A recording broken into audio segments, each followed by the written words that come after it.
다자오 여러분 안녕하십니까? 맛있는 중국학원 HSK 합격 복격기 양영호입니다. 자, 6월 10일 HSK 6급 시험을 위한 듣기 특강을 진행하겠습니다. 자, 오늘 공부할 내용은 듣기에서 듣기 일부분, 여러분 아시는 것처럼 내용 일치하는 선택지 고르기 문제입니다. 자, 그냥 뭐 학습 내용을 툭 던져주고 이런 게 중요합니다 라는 식보다는 듣기 일부분에서 출제가 되는 특징, 원리를 정리해 드리고 또 그것을 어떻게 적용하여 풀이법으로 써먹을 수 있는지 한번 실전 적용까지 가보도록 하겠습니다. 그리고 그 과정에서 있는 중요한 단어라든가 어법, 독해법 이런 것들을 다 챙겨가시면은 한 15분 정도의 이 동영상 강의 시간 동안 정말 유익한 시간이 될 것이라고 확신합니다. 그래서 여러분들 이 강의를 듣는 동안은 저를 믿고 강의에 집중하면서 따라와 주시기 바랍니다. 자, 그러면 6급 듣기 일부분 출제 원리와 그 공략법에 대한 강의를 시작하겠습니다. 자, 이미 아시는 것처럼 듣기 50문제 중에서 일부분 15문제가 나옵니다. 입문자의 경우에는 일부분을 매우 어려워해요. 왜 그러냐면은 언어, 그러니까 내용과 어휘 그 자체의 장벽이 매우 높기 때문에 뭔 소리야? 이렇게 되거든요. 듣기도 이해 안 되고 A, B, C, D 선택지도 잘 해석이 안 되고. 자, 그러면 그 가운데서 우리가 어떻게 문제를 풀어야지 효과적으로 그나마 풀 수 있는지 한번 제가 설명해 드릴게요. 요약하면 이렇습니다. 듣기 일부분에서 가장 중요한 핵심은 주제를 이해하려고 노력하라 이겁니다. 그러니까 듣기 일부분에서는 모든 디테일한 부분을 다 챙겨서 드러낼 수 있는지를 확인하는 게 아니고 그 한 편의 글에서 중심이 되는 내용을 이해하고 있으면 정답을 맞추도록 선택지를 구성하는 경우가 많아요. 그래서 주제를 이해하면서 노력을 하자. 아시겠죠? 자, 그 전에 그러면 구체적으로 출제 원리가 어떻게 되는지 잠깐 간략하게 살펴보겠습니다. 자, 첫 번째 방금 말씀드리는 것과 상통하는 건데요. 유의미한 부분을 이해했는지 확인을 해요. 그러니까 너무 디테일하거나 구체적인 부분을 정답으로 노출시키지 않습니다. 그것은 독해나 할 일이죠. 듣기는 그렇게 하지 않습니다. 그러니까 주제, 유의미한 부분이라는 것은 주제나 주제와 관련된 내용이라는 거 알려두시면 되겠습니다. 자, 두 번째. 좀 더 구체적으로 가볼까요? 만약에 A, B, C, D 선택지를 볼 때 말이죠. 여러분들 선택지 A, B, C, D 야오 뭐뭐 해야 한다거나 야오가 있으면은 그 문제는 보통 주제를 찾는 문제입니다. 그래서 너무 디테일하게 이해하고 기억하려고 하기보다는 핵심 내용이 뭐지? 무슨 말을 전달하려고 이 이야기를 들려주는 거지? 라는 관점에서 그 듣기를 이해하려고 노력을 하셔야 됩니다. 야오가 있으면 무슨 문제다? 주제를 묻는 문제다. 종합적인 이해, 전반적인 내용 파악이 중요하겠다. 너무 디테일할 필요 없다. 자, 그 다음에 예를 들면 이런 거죠. 야오가 있으면 주제를 묻는 문제다 라고 생각하시면 되겠습니다. 자, 그리고 만약에요 A, B, C, D 선택지가 같은 단어로 시작하는 경우가 있습니다. 그러면 들리는 게 정답이다. 제가 좀 극단적으로 얘기하고 있는데 여러분들 언어 시험이라는 것은 정답 유형이 크게 두 가지라 볼 수 있습니다. 녹음이나 지문이 나왔던 단어를 그대로 활용해서 정답으로 노출시키는 경우, 그리고 녹음이나 지문에 나왔던 내용과 같되 다른 어휘로, 그러니까 유의어 같은 거, 다른 유의어, 뭐 까우싱인데 위콰이로 표현한다든가 이런 방식으로 다른 어휘로 정답을 노출시키는 경우가 있습니다. 두 가지밖에 없죠. 그런데 만약에 A, B, C, D를 보고 같은 단어로 시작한다. 그러면 뭐가 정답이다? 반드시 뒤에 있는 키워드를 파악을 하셔야 되겠죠. 그리고 만약 이 키워드, 가까이 키워드 중에서 녹음해서 들리는 단어가 있다. 그럼 그게 그대로 답이 된다는 겁니다. 물론 이해가 되면 좋겠지만 워낙 전문적인 내용이 많이 나오기 때문에 이해가 쫓아가기 힘들 때가 있어요. 그때는 들리는 단어가 있는 선택지가 정답이 된다라는 겁니다. 각각 원징은 차분하다라는 뜻이거든요. 성격이 차분하다. 그리고 화단이라는 것은 장따요 悲剧色彩 비극적 색채를 지니고 있다. 근데 우리는 지금 화단이라는 것이 뭔지 모르잖아요. 그렇죠? 일단 화단은 여러분들 실제 내용을 들어보시면은 중국 전통극, 예를 들면 경극 같은 거, 어떤 여자 역할을 하고 있는 그 배역을 화단이라고 부릅니다. 아시겠죠? 그래서 화단에 대한 전문적인 설명이기 때문에 이해를 따라가기가 힘들 수 있어요. 다행히 이런 스타일의 문제는 들리는 단어가 있는 선택지가 정답인 경우가 대부분이기 때문에 각 선택지의 키워드를 미리 파악하고 그 선택지의 키워드가 녹음에서 들렸다. 그럼 그게 정답이 그대로 된다라는 말씀을 드리는 겁니다. 얘는 비극적 색채를 띠고 있다. 얘는 뭔가요? 이 단어는 함의가 한이 구진부통 고금이 다르다. 옛날과 지금이 달라졌다. 이런 얘기겠고요. 그 다음에 얘는 즈화단이라는 것은 무엇을 가리킨다? 사실 시취종 희곡이라는 것은 중국 전통극을 가리킵니다. 전통극 안에서의女性 形象. 자, 여러분들 形象이라는 말은 뭐냐 하면 여러분 이거를 진짜 1차적으로 잘못하고 있는 것을 이것을 형상이라고 해석한다는 것. 형상이라고 해석하지 마시고요. 이미지가 더 많이 쓰여지는 뜻입니다. 알겠죠? 이미지. 그 다음에 두 번째, 얘는 문예 작품 속에 쓰는 이 싱샹은 캐릭터라는 뜻으로 이해될 수 있습니다. 그래서 이걸 다시 해석해 보면 화단은 전통극 안에서의 여성 캐릭터를 가리킨다라는 의미가 됩니다. 그래서 실제로 여러분들 이 녹음 내용을 들어보시면은 그대로 女性 形象이 그대로 나옵니다. 나머지는 언급이 안 돼요. 그래서 그대로 D가 정답이 되는 문제였습니다. 아시겠죠? 선택지가 같은 단어로 시작하는 경우 들리는 게 정답이다. 들리도록 하기 위해서는 같은 단어로 시작한다. 뒤에 있는 각각의 다른 키워드를 미리 체크하는 작업이 반드시 필요하겠죠. 그리고 체크하는 과정 중에서 내가 해석이 잘 안 된다거나 생소하게 느껴지는 단어는 절대 안 들리기 때문에 그 단어를 좀 더 신경 써서 체크하는 작업을 하셔야 되겠습니다. 아시겠죠? 네. 자, 네 번째.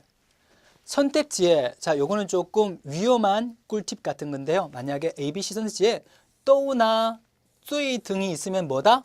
오답일 확률이 매우 높습니다. 저 사람 너무 무리수를 두는 게 아닌가라고 하실 수도 있어요. 근데 저는 일단 이런데 현실적으로 도움이 되는 방향으로 팁을 드리고자 합니다. 만약 ABCD에 또나 쯔이가 있으면 오답인 경우가 많다. 왜 그러하냐를 이유를 설명할게요. 또는요, 모두라는 뜻이죠. 일반화시킵니다. 여러분 우리가 논리학에서 일반화의 오류라는 게 있잖아요. 몇 개만 그러한데 다 그러하다라고 해버릴 수는 없는 거잖아요. 그렇죠? 그래서 또가 있으면 일반화의 오류를 범할 수 있기 때문에 이 내용은 녹음의 내용과 일치하지 않는 경우가 많아서 오답일 확률이 높다라는 것이고, 두 번째, 쯔이가 들어가도 역시 오답일 확률이 높다. 왜 그러냐?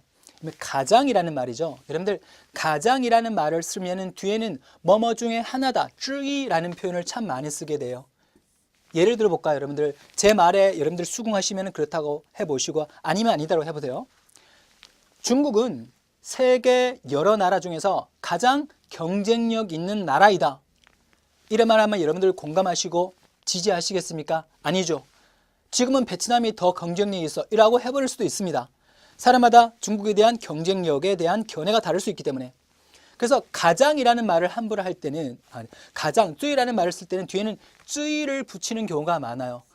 근데 제가 방금 했던 말을 이렇게 순화시켜서 말해 볼게요. 중국은 세계 여러 나라 중 가장 경쟁력 있는 나라 중 하나이다.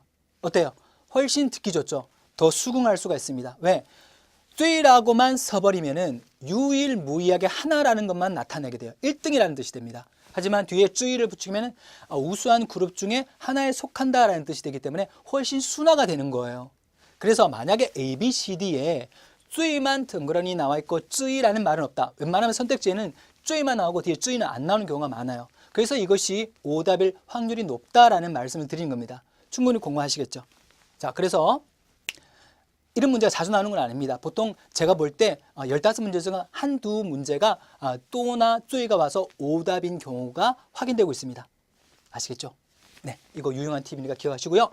자, 출제 원리에 입각한 어떤 풀이법에 대한 대략적인 얘기를 한번 정리를 해봤습니다. 이 네 가지 잘 기억하시면 좋겠네요.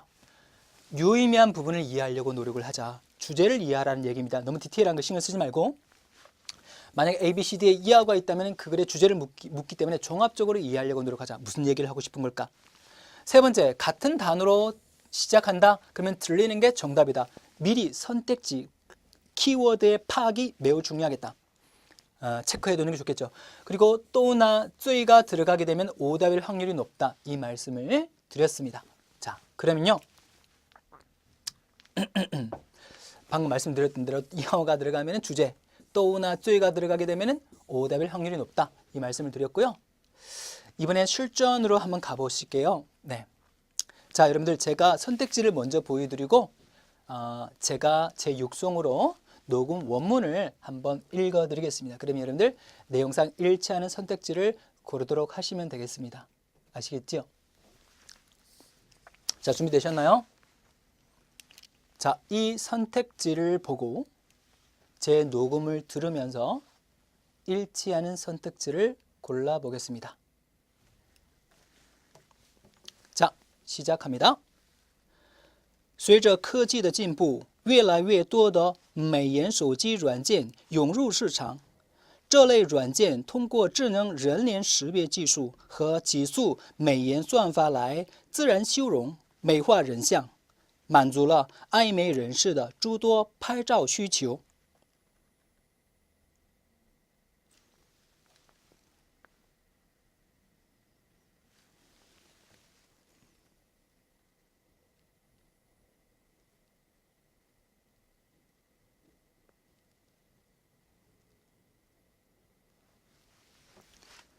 자, 여러분들 한 문제 풀이 시간이 약 13초인 거 아시죠? 그래서 제가 다 읽어드리고 조금 시간의 차이를 두었습니다.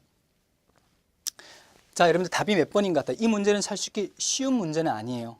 왜냐하면 신조어를 소개하는 지문이기 때문에.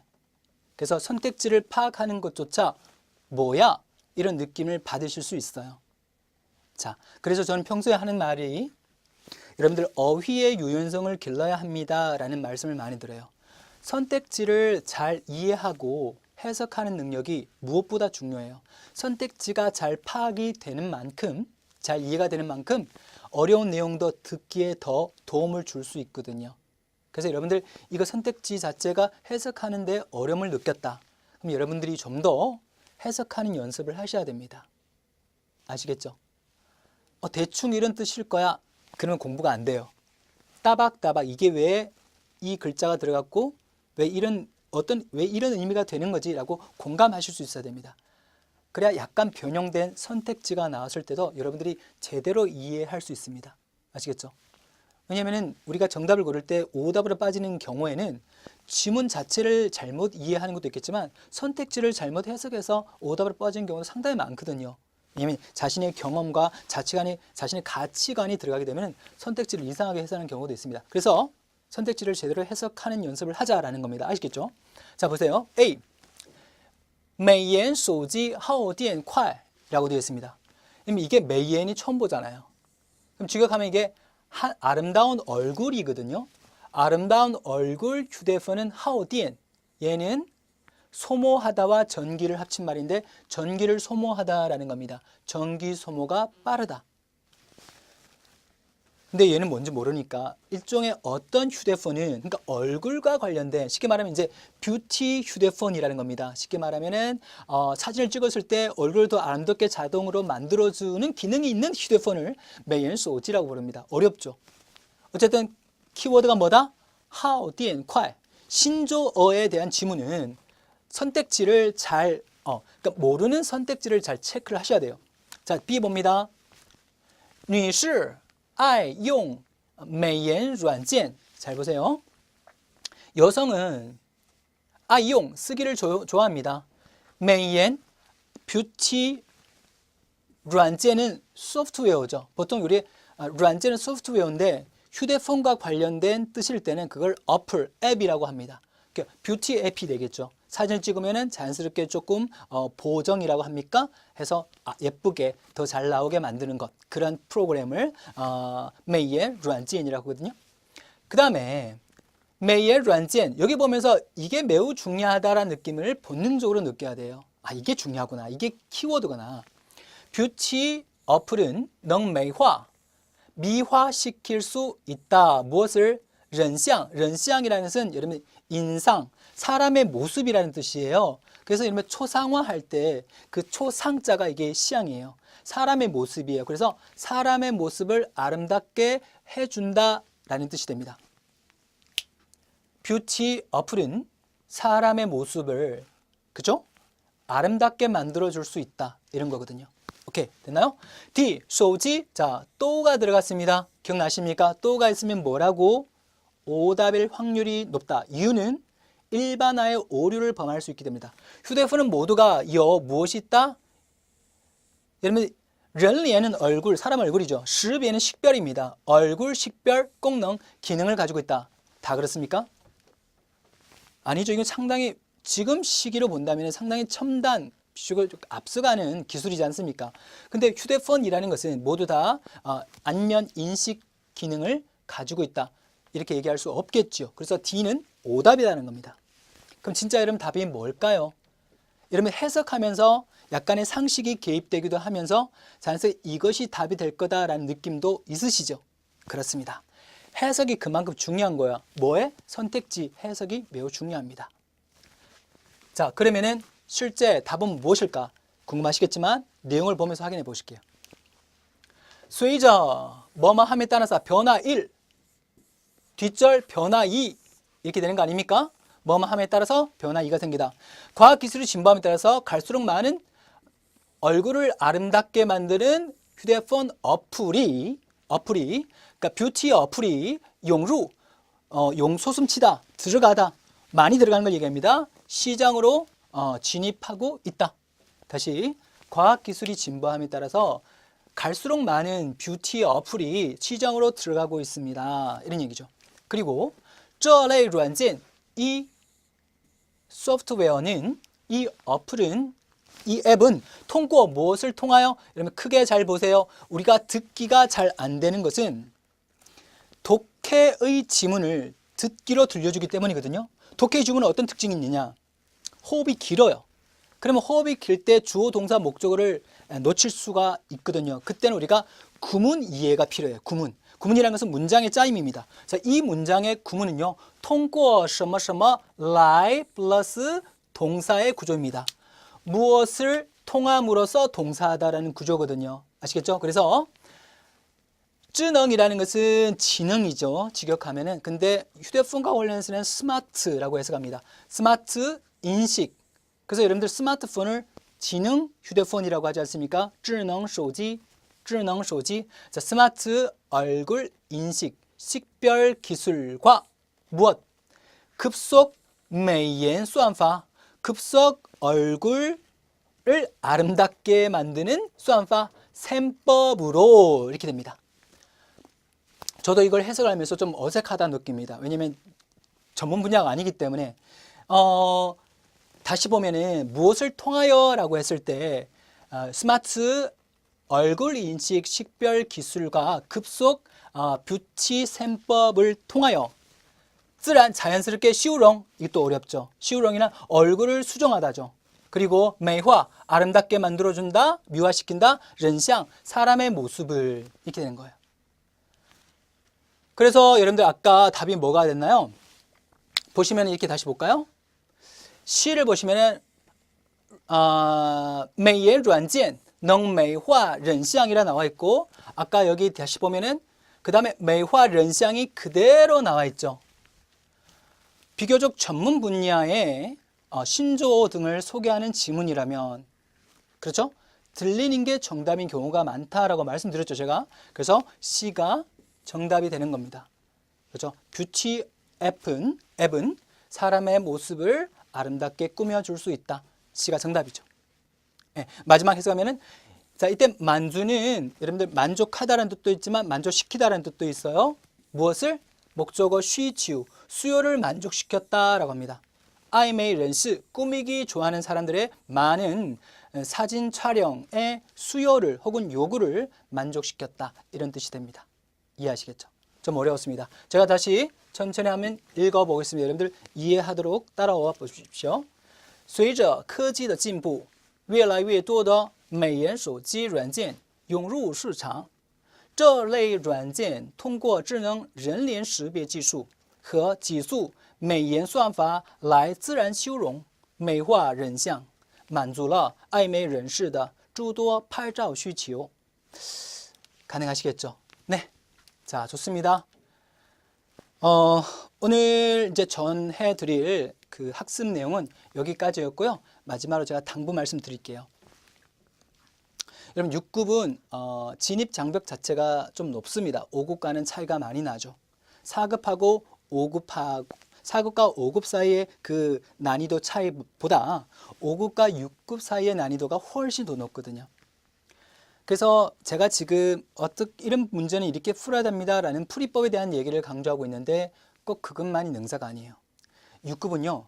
내공 자체가 없으면 해결이 안 됩니다. 그렇죠? 그래서 여러분들 제가 일단 출제 원리를 얘기하고 이렇게 해서 풀어야 됩니다라는 것은 좋은 방향으로 나아가는 것이지 그것이 근본적인 해결책이 아니에요. 끊임없이 그날 공부한 내용은 반드시 본인의 단어장을 정리해서 계속 외우는 작업을 하셔야 됩니다. 단어를 정리하고 외우지 않는다? 문제만 풀면서 6급을 대비한다? 글쎄요. 저는 상당히 회의적입니다. 왜냐하면 6급 출제 원리 자체가 반드시 이 사람이 이 지문을, 새로운 지문을 이해했는지를 확인하는 문제가 나오기 때문이에요. 단순히 요행으로 풀 수 있는 문제가 아닙니다. 6급이 어렵다라고 겁을 주는 게 아니고 6급은 이러한 문제니까 이렇게 대비를 하시라는 말씀을 조언을 드리는 겁니다. 아시겠지요? 반드시 단어장을 정리하자. 네, 자, 그나마 우리가 뭔가를 당장 시험이 코앞이다. 그럼 할 수 있는 일이 있습니다. 바로 뭐냐? 자, 6급에서는 단골로 나오는 선택지들이 있습니다. 듣기마다. 그건 어느 정도 암기, 숙지를 해가면은 처음 보는 선택지를 해석할 수 있는 여력을 남겨주죠. 왜냐하면 아는 선택지가 많을 테니까. 그래서 시간을 줄이는 최고의 방법은 지금 당장 효과를 낼 수 있는 방법은 6급 듣기에 자주 나오는 단골 선택지를 숙지해 두는 겁니다. 아시겠죠? 자, 여러분 다음 카페에 검색에다가 양용호의 차이나는 HSK 쳐보시면 제가 운영하고 있는 카페가 나옵니다. 여기에 6급 빈출 단골 선택지가 있으니까 거기에서 참고하시면 좋을 것 같습니다. 가장 좋은 것은요. 여러분 6급은 혼자 하기 힘들잖아요. 그래서 중국어 전문 학원 그 중에서 강남역에 있는 맛있는 중국어 학원 양용호 강사한테 배우는 게 가장 좋겠습니다. 아시겠죠? 네. 자, 오늘 6월 10일 6급 HSK 듣기 1번을 위한 특강을 마치도록 하겠습니다. 여러분들 강의 듣는다고 수고하셨고요. 오늘 큰 도움이 되기를 바랍니다. 하지만 이 작은 기회가, 작은 시간이 여러분들한테 큰 동력이 되고 어떤 학습의 방향을 이끌어줄 수 있는 귀한 시간이 되었기를 바랍니다. 수고하셨고요. 다음 시간에 또 뵙겠습니다. 大家辛苦了，再见。